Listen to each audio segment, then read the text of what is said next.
Alas Pilipinas, pipigilan ang mga nagbabalak na putulin ang kanilang pinaghirapan na winning streak at tatapusin kaagad na maaga ang laban upang hindi na mahirapan pa. Team Iran hindi na magiging complacent at seseryosohin ang matchup kontra sa vastly improved Philippines na dihamak na mas bumilis talaga ang tempo ng mga plays. What's good, volleyball fans? It's nice to be back with you here on Powerhouse Volleyball PH. Kindly do subscribe to my channel and hit the notification bell to be notified whenever I post a new video. For our fourth and last game on a Saturday quadruple header in Pool A of the preliminary round, May 25, 2024, Team Philippines will be gunning for their third straight win against Iran. Ikatlong laban na ng dalawang koponan na ito sa ABC Challenge Cup 2024, ngunit mayroon na nga isang talo itong Iran at kakasungkit lamang nila ng kanilang unang panalo kahapon.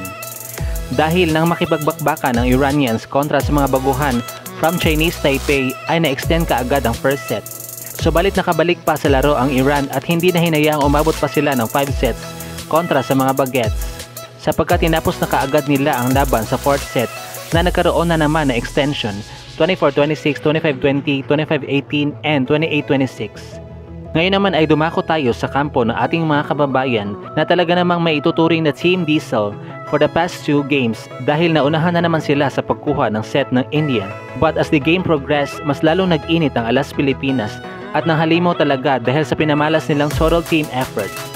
Lalo na ang tandem na Aya Laure with 17 points while Angel Canino had 22 points. Commendable din ang performances ng dalawang middle blockers na former teammates in LaSalle, which are Fifi Sharma and Thea Gagate, both with 12 points.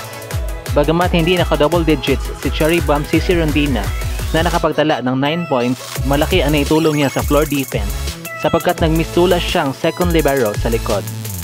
Pero sa kabila ng pinakita ng mga nabanggit na players, si Gia de Guzman pa din ang tinanghal na MVP of the match na talaga namang in-orchestrate ang playmaking at napakabilis gumawa ng in-game adjustments kung kaya't nasungkit nila ang ikalawang panalo na nagtapos na naman in a come-from-behind 4-setter victory 22-25, 25-21, 25-17, and 25-18.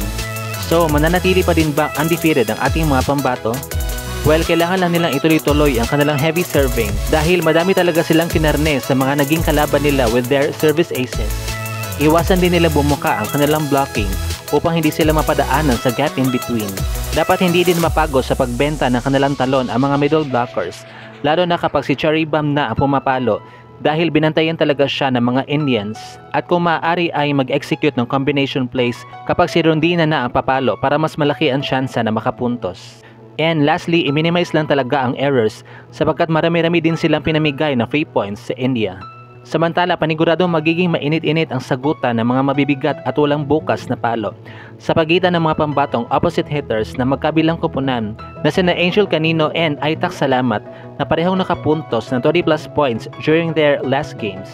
Kaya naman ituloy lang natin ang ating buong pusong pagsuporta para sa Alas Pilipinas upang manatili pa din silang nasa taas ng rankings. Mamaya na po yan roughly around 7 PM.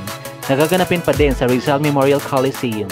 At dito na nga po nagtatapos ang ating video. Thank you so much for watching. Huwag niyo po kalimutan mag-subscribe sa aking channel para ma-notify ka kapag may pinabago akong video.